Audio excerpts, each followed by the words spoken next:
Nashukuru Allah subhanahu wa ta'ala ambaye kwa uwezo wake ametufikisha ndani ya mwezi mtukufu wa Ramadhan.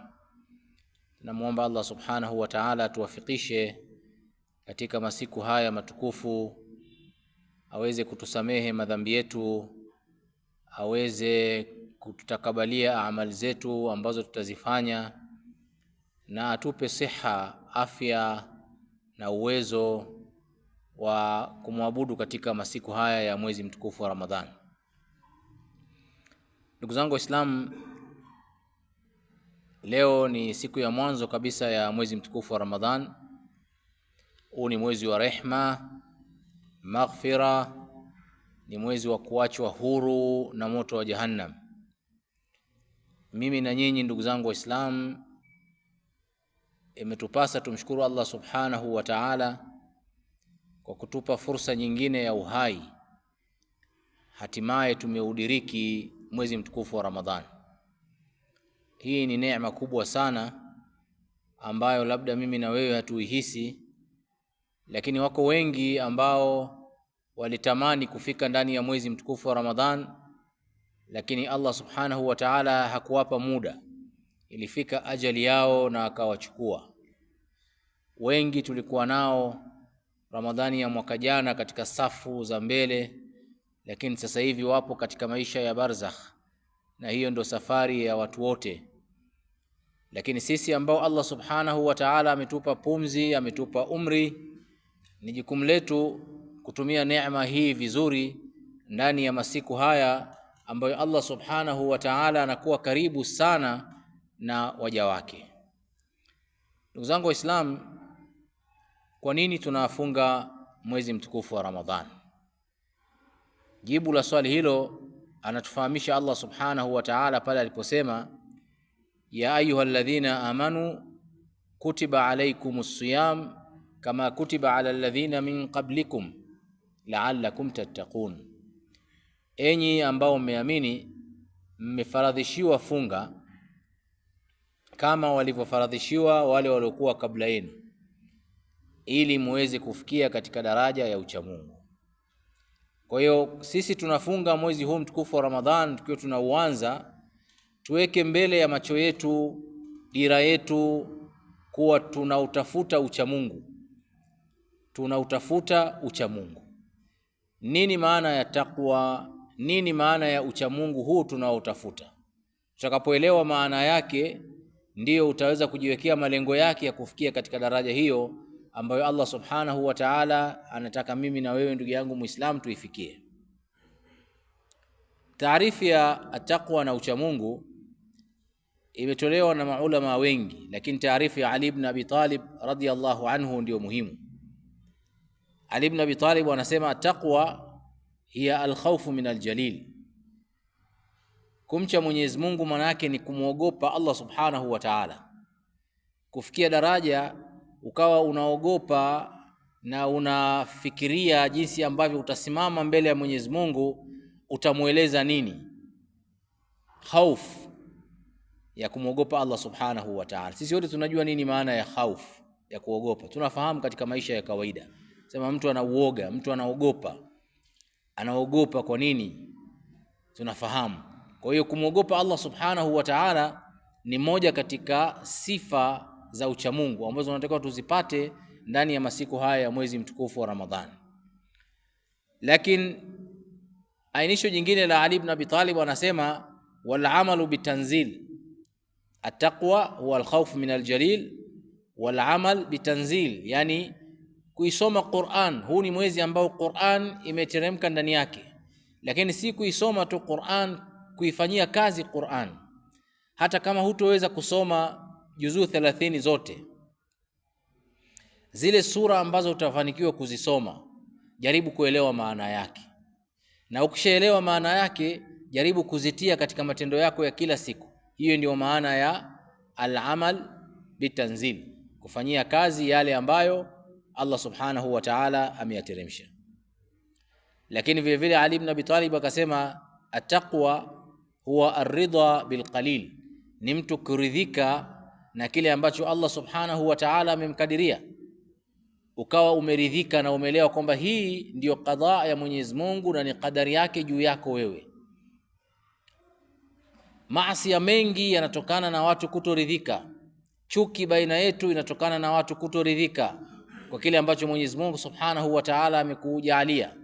Kwa hiyo kuridhika na alkidogo na kitu kidogo ambacho Allah Subhanahu wa Ta'ala amekujalia, hii ni katika alamati taqwa, ni katika alama za uchamungu, kwamba unaelewa anayekadiria ni Allah Subhanahu wa Ta'ala. Aliyokadiria hali yako wewe hiyo pamoja na jitihada zote ulizonazo ni Allah Subhanahu wa Ta'ala. Aliyekukunjulia kipato na akakikunja ni Allah Subhanahu wa Ta'ala. Aliyekuruzuku watoto na kukunyima ni Allah Subhanahu wa Ta'ala. Aliyekupa kazi na akakunyima ni Allah Subhanahu wa Ta'ala. Aliyekunyanyua daraja akakuteremsha ni Allah Subhanahu wa Ta'ala. Kwa hiyo aridha bil qalil, kuridhika na kile kidogo ambacho Allah Subhanahu wa Ta'ala amekujalia, hiyo ni katika alama za taqwa. Lakini ya mwisho, wal istidad li yawmir rahil, ni mtu kujiandaa na siku ya safari, siku ya kwenda katika mwanandani, siku ya kwenda katika barzakh. Kwa hiyo Imam Ali ibn Abi Talib ameelezea maana ya taqwa ambayo Allah Subhanahu wa Ta'ala ameizungumza katika ayatus siyam la'allakum tattaqun, akasema ni 4. Al-khawfu min al-jalil, ya kwanza kumwogopa Allah Subhanahu wa Ta'ala. Jichunguze ndani ya nafsi yako, je, hofu ya Mwenyezi Mungu ipo katika matendo yako yote unayoyafanya? Kama huna hofu hiyo, manake ni dalili ya kutokuwa na taqwa. Al-amalu bitanzil, je, maisha yako yanarandana na Qur'an? Ni aya ngapi za Qur'ani unazifanyia kazi katika maisha yako ya kila siku? Au wewe unaishi unavyotaka wewe, unavyo utamaduni wako unavyokuambia, lakini yale maelekezo ya Mwenyezi Mungu huna habari nayo?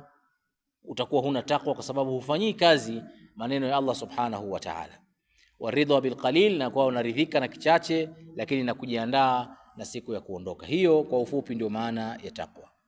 Ndugu zangu Waislamu, ndani ya mwezi wa Ramadhani kuna fursa ya kusamehewa madhambi yetu.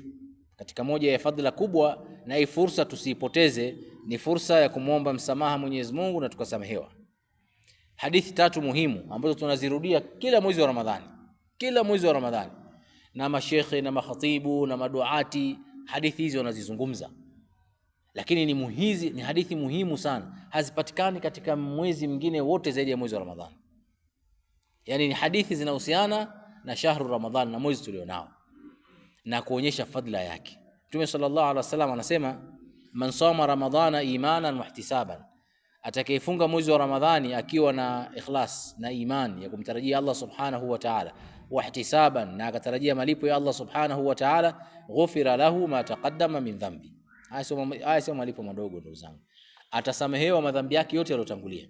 Sio madhambi ya mwaka uliopita kama saumu Arafa au saumu nyingine, ma taqaddama, yaliyotangulia. Yani kama na miaka 40, ana miaka 50, ana miaka 60, tangu amebaligh ameanza kuandikiwa madhambi yake yote yanasamehewa.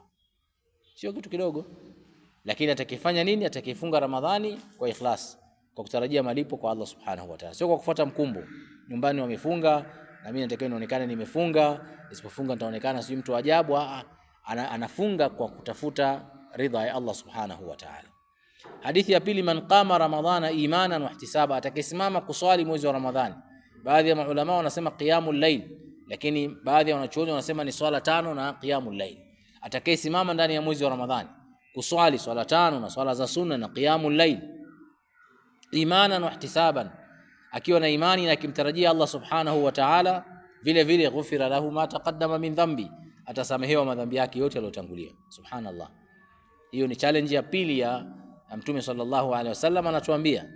Lakini ya tatu, Mtume sallallahu alaihi wasallam anasema, man qama lailatul qadr, yeyote yule atakayesimama usiku wa cheo, ambao ni usiku mmoja katika siku 30, tena ni baadhi ya masaa tu, akasimama kuswali na kumwabudu Allah Subhanahu wa Ta'ala imanan wa ihtisaban, akiwa anatarajia malipo kwa Mwenyezi Mungu na akifanya kwa ikhlas kwa ajili ya Allah Subhanahu wa Ta'ala, kadhalika ghufira lahu ma taqaddama min dhanbi, atasamehewa madhambi yake yote yaliyotangulia.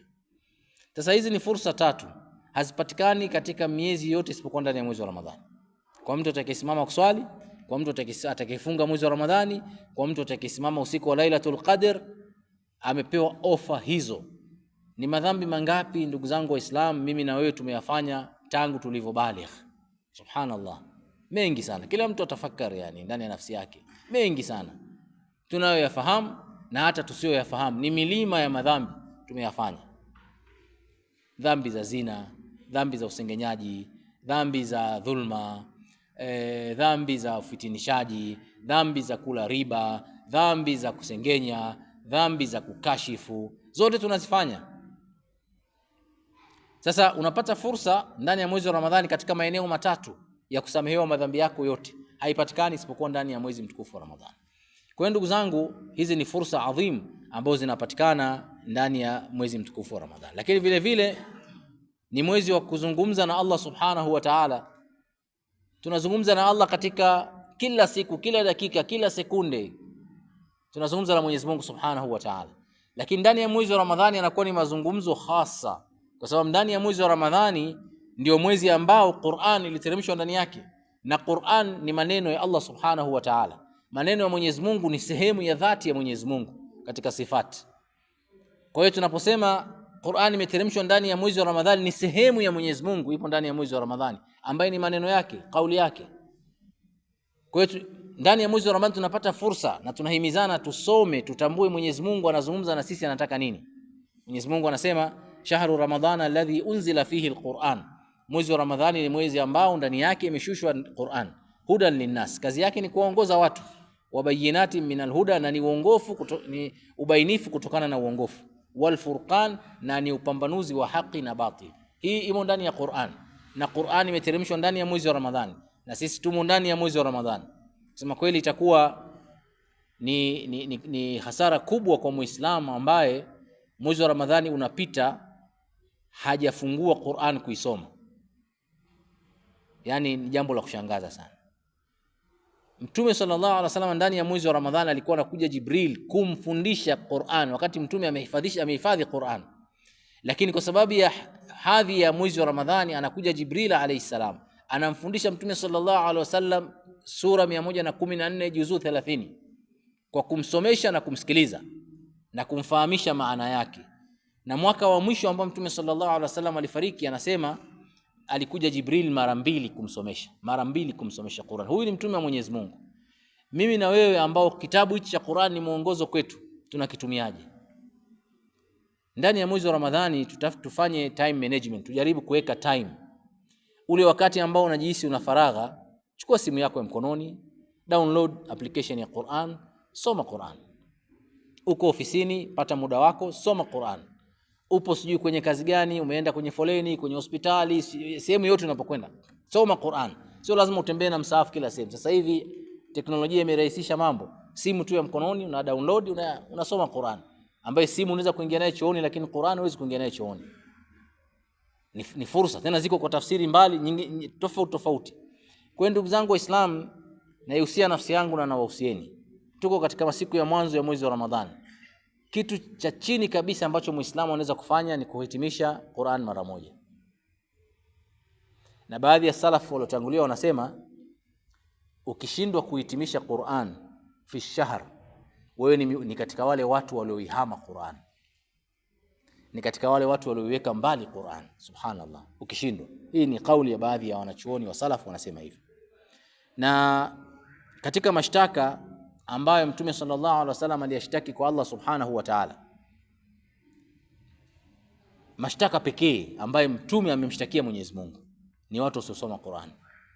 Mtume sallallahu alaihi wasallam, Qur'an inasema wa qala ar-rasul, Mwenyezi Mungu anasema, na akasema Mtume sallallahu alaihi wasallam, ya Rabbi, ewe Mola wangu, inna qaumi ittakhadhu hadha al-Qur'ana mahjuran, watu wangu wameihama hii Qur'an.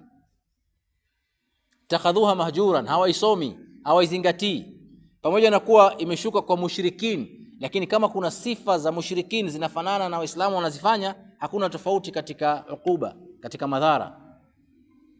Alikuwa anazungumzia watu wake Quraish, wale wameihama Qur'an, lakini inahusiana na Waislamu ambao vile vile hachukui muda wa kuisoma Qur'an, yani hana time kabisa ya kusoma Qur'an. Imam Ibn al-Qayyim al-Jawziyya anasema hijri al-Qur'an anwa', kuhama Qur'an kuna aina nyingi. Ya kwanza hijru sima'ihi wal imani bihi wal isghai ilayhi, ni mtu akawa hataki kusikiliza Qur'an wala kuamini yaliyomo katika Qur'an wala yani hataki kusikia chochote kunahusiana na Qur'an. Hiyo ni aina ya kwanza ya kuihama Qur'an. Wa thani hijru al-amal bihi, ni mtu kutofanyia kazi Qur'an, maneno ya Allah subhanahu wa ta'ala. Wal wuqufu inda halalihi wa haramihi, na kuwa anasimama katika hili ni halali na hili ni haram kwa mujibu wa Qur'an. Mtu afanye hivyo, ina maana huyu ni katika aliyoihama Qur'an, aliyoikataa Qur'an. Wa thalith hijru tahkimihi wa tahakumu ilayhi, ni kukataa kuhukumiwa na Qur'an. Leo kesi nyingi za kwetu za Kiislamu ziko katika mahakama za kawaida, watu wanapelekana mahakamani, kesi za msikiti, kesi za nini, lakini Qur'an ipo ambayo kama ingetumika ingeweza kuhukumu, lakini kwa sababu hatuamini kwamba inaweza ikatatua matatizo tulionayo, tunakimbilia katika vyombo vya dola, tunakimbilia mahakamani, tunakimbilia polisi, wakati ilikuwa kuna uwezekano Qur'an ikatuhukumu. Kwa hiyo mtu anayefanya hivyo ameihama Qur'an kwa maana ya kutoitambua uhalali wake wa kuhukumiwa nayo. Lakini aina ya 4 ya watu wanaohama Qur'an, hijru tadabburihi wa tafahumi, ni mtu kutozingatia. Anaweza akasoma Qur'an yote mwezi wa Ramadhani akamaliza juzuu zote 30, lakini ukimwambia umefaidika na nini katika ulichokisoma, hata aya moja haifahamu maana yake, hata mazingatio moja hajapata. Pamoja na kusoma kwake Qur'an na atapata thawabu kweli, lakini ameihama Qur'an. Sababu Qur'an haikuja kusomwa, imekuja kuwa ni mwongozo. Ili iweze kukuongoza ni lazima utafakari, ni lazima kila aya unapoisoma ujaribu kuelewa nini maana yake. Na aina ya 5 ya kuihama Qur'an, hijru al-istishfa wa tadawi bihi, ni watu kutoitumia Qur'an kama tiba. Taban Qur'an ni tiba. Surati al-Fatiha peke yake ni ruqya shar'iyya. Unaumwa maradhi yoyote, ukachukua maji ukasoma surati al-Fatiha, ukanywa yale maji au ukanawia yale maji, ni katika tadawi zilizofundishwa na Mtume sallallahu alaihi wasallam. Kuisoma Qur'an kwa maana ya nia ya kupata shifa kwa maradhi au mgonjwa wako, ndio hatua ya mwanzo ya Muislamu anatakiwa kuifanya. Lakini mgasa Qur'an haifanyi kazi hiyo, haitibu, haifanyi. Of course kuna wengine wamepituka mipaka katika kuitumia Qur'an katika matibabu, wakaingiza mambo ya shirki, lakini hii haimaanishi kwamba Qur'an sio shifa. Kwa hiyo ukiona kwamba Qur'an haiwezi kutibu, maana yake umeihama Qur'an. Kwa ndugu zangu, tupo katika mwezi mtukufu wa Ramadhan, mwezi ambao fursa nyingi zinapatikana. Miongoni mwa fursa hizo ni hii ya kusoma Qur'an kwa mazingatio kabisa. Tujipe muda, kila mtu ajihakikishie kwamba kila siku ajiwekee kipande cha ayat ambazo atazisoma, kama kila siku aya 10, 15, 20, 30. Almuhim kila swala asome aya 5. Hii atakuwa amefaidika na muda uliopo ndani ya mwezi wa Ramadhani, na atapata zile fadhila zinazopatikana. Aqulu qawli hadha astaghfirullah li wa lakum, wassalamu alaykum wa rahmatullahi wa barakatuh.